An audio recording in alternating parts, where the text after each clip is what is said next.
Hi everyone, Ben here with Leaderboard. I am one of the co-founders of Monogram Coffee. We are a roastery in Calgary. We also have several cafes in the Calgary area, and we ship coffee sort of around the world. In addition to Monogram, I have been a barista competitor for the last 1,000 years.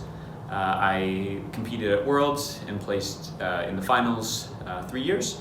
And then most recently, I have been coaching some competitors internationally and around town as well.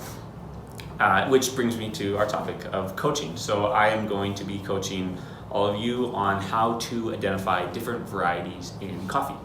Now, I think in order to identify them, you have to sort of know what you're dealing with. So varieties in coffee is a big topic, but in a nutshell, we have varieties due to the genetic diversity of many different varieties in Africa that have now been brought out of Africa and into the Western Hemisphere and around the world.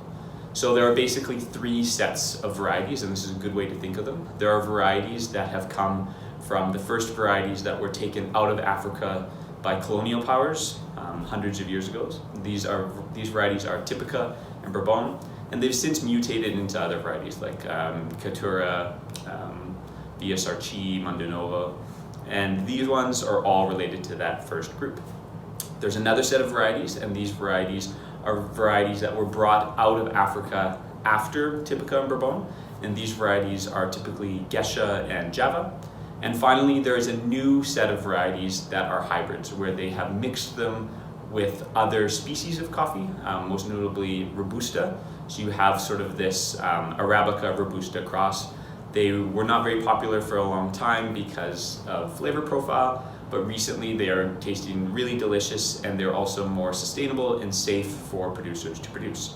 So basically you have those 3 categories. You have the Typica Bourbon family, you have varieties that have come out of Africa, and then you also have hybrid varieties, which are mixtures of Arabica and Robusta.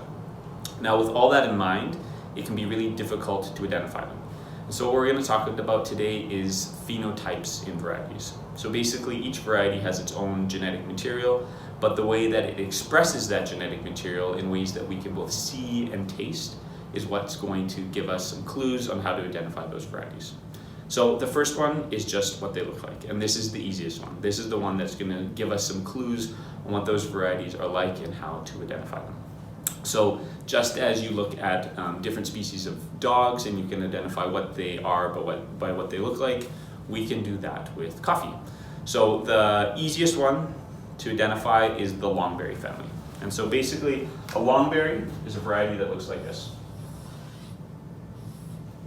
This is sort of a telltale sign that this is a different type of coffee than what we're normally dealing with. A longberry is typically, it's usually either a Gesha variety or a Java variety.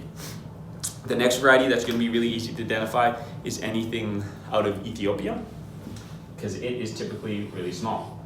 Now, these aren't typically identified varieties. They're usually mixtures of different things. They're harder to identify.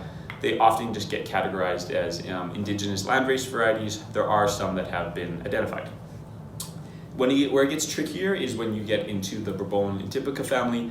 Their shapes are more standard, and you won't typically be able to guess it just from the shape and size of the coffee bean. And then sometimes you might get a really big coffee bean like this. Now this is probably going to be a Margot-Hipe or a Pacamara.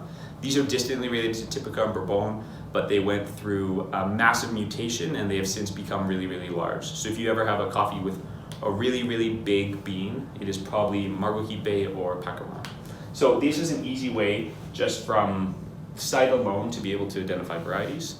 When it comes to cut profile, this is where we can really start to hone in on those varieties. So the Typica and Bourbon family are going to taste kind of coffee-ish. They're not going to have really unique characteristics that might stand out to us, because this is the coffee that we have been drinking for hundreds of years, and so they sort of have the most coffee flavor to them. Javas and Geishas are often more tropical. When they're washed coffees, they will have floral notes. When they're naturals, they will have tropical fruit notes like mango, papaya.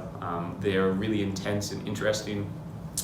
The African varieties we spoke of that are small are often tea-like with floral notes.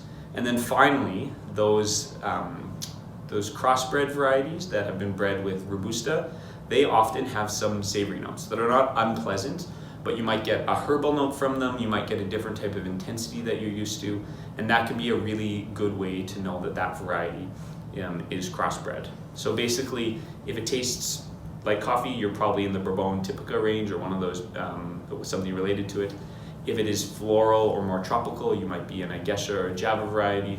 And if it's sort of savory or herbaceous, you're probably in that crossbred. Same thing with those larger beans that are Margarita and Pacamara. They often have pleasant savory notes that you might look for. So I would start there. If you need any help, you can always reach out to me at Benjamin Putt on Instagram. Good luck with the competition, everyone. Have fun tasting those coffees, and we'll see you soon.